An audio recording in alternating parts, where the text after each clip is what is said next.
Senior High Audition Etudes set number 2. For me, this is one of the most fun out of the set, and I really enjoyed writing it. I hope you enjoyed playing it. I'm going to be discussing just 2 things. And the first is creating melody versus accompaniment with regards to the passage in measures 4, 5, and 6. Here, you're doing different playing areas to help delineate the melody versus accompaniment. So the accompaniment will be in the center of the head, here in the G, and the melody will be alternating from the A, C, into the F. So I'll play this slow for you, beginning at measure 4.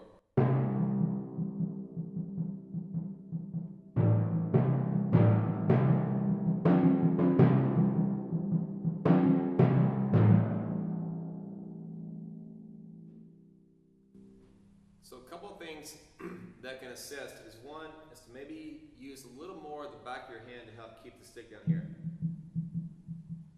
If I really tighten up at the front of the hand, it can make this uncomfortable if I use the back of the hand to help keep the stick low. Second thing is to really have a nice relaxed touch.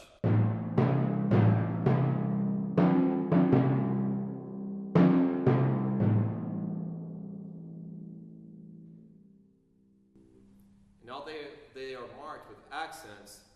Those are there primarily to ensure that you're bringing out the melodic content of this left hand. The next passage is measure 7, where we're going from the duple, or the compound to the duple. So at measure 7, if I was counting this, for me personally, I would be thinking 1 and 2 and 3 and 2 and 2 and 3 and 3 and 4 and 1, 2, 3 and release. So I would be thinking those as 6 tuplets, if you will, and the 12/8, and then the duple 16th notes. 1 and 2 and 3 and 1 and 2 and 3 and 4 and 1, 2, 3 and 1.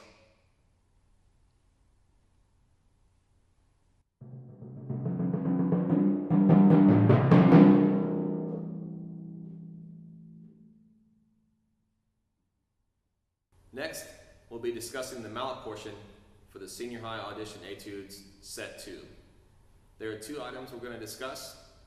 The first is an exercise for you to work on in your E-flat major scale. The second is the chromatic passage that occurs at measure 43. First, in measure 29, the opening, we're dealing with a descending E-flat major scale starting on the 5th degree, on the G. You need to get away from just playing these measures and make it a technical exercise that you run every day. And this is an exercise I suggest. We just work on this turn figure, so you start on one note, go to the higher note, go back to the preceding note, lower note, high note. So like such. So E flat, F, E flat, D, E flat, and then we'll do that down the E flat major scale. Let me just play it for you to demonstrate.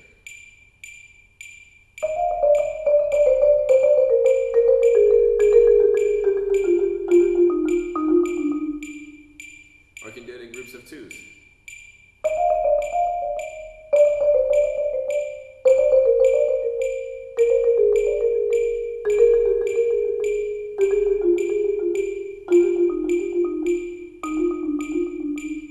So when you play the opening 2 measures,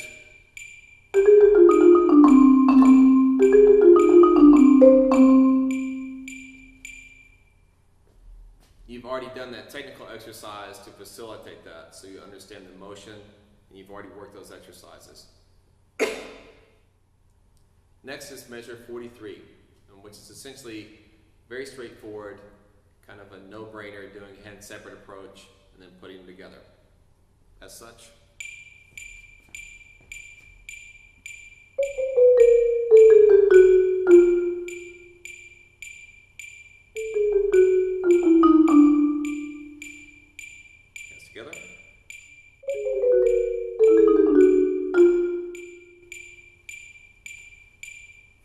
Trick on the chromatic portion is a lot of students will want to play all of this in the center of the key.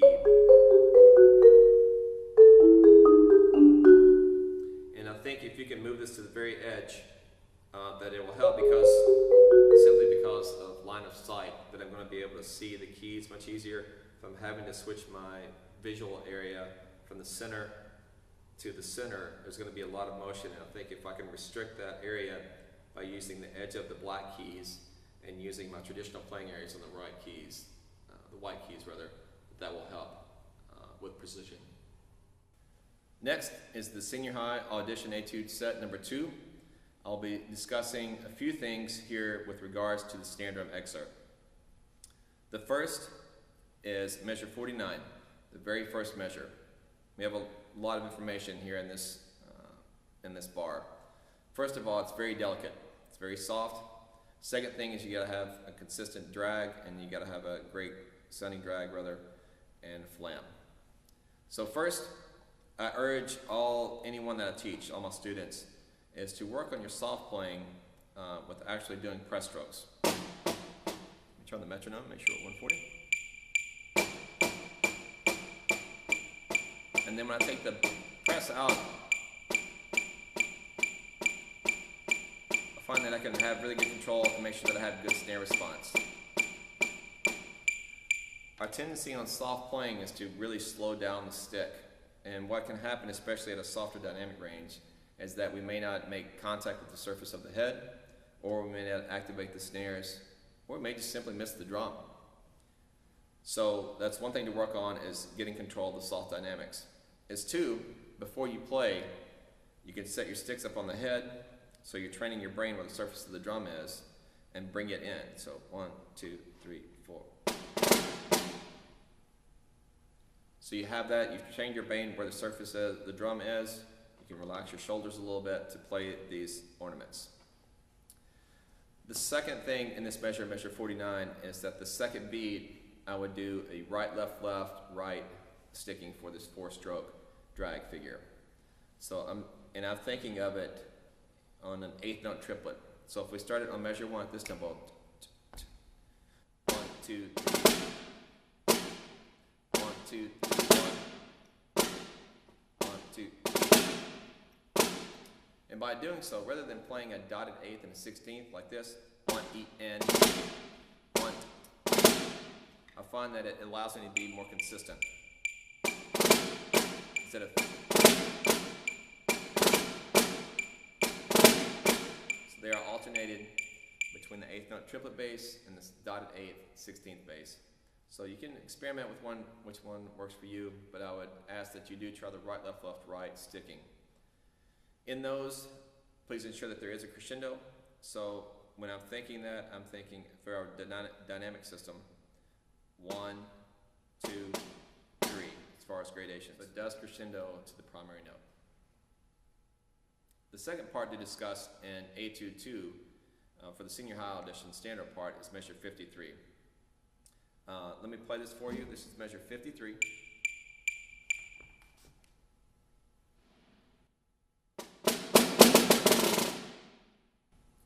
And you can see that on the 3rd beat, I'm doing all right. And the reason is there's a natural decrescendo with my hand. If I leave the stick down and have this wrist break concept, that I can allow the stick to do what it naturally wants to do by allowing the stick to rebound. Here on the pad. And I can allow that to rebound. That may be an option for you. When I wrote the etude, that's what I had in mind. Next, we'll discuss the Senior High Audition Etudes set number 2.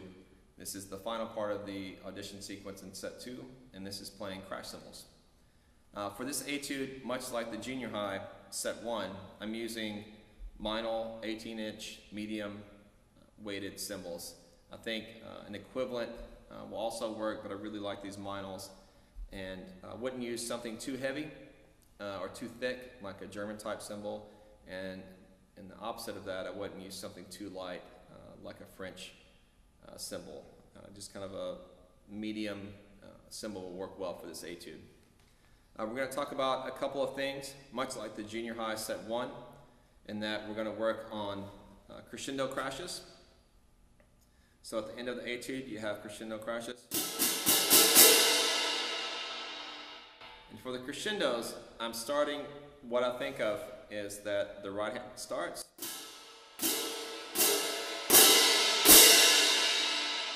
and particularly in this, in the last two, I incorporate, or add in rather, the left hand to help get the energy needed to get up to the fortissimo dynamic. Last but not least is going to be your staccato crashes. This is where I'm going to be choking. So you'll see the staccato dot where I've had it labeled choke after crash. So please remember that when we choke, it's for clarity. We still have to have consistent crashes.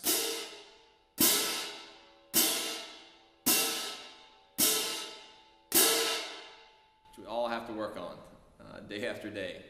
So all I'm simply doing is crash, choke, set. So it's in rhythm. So measure 77.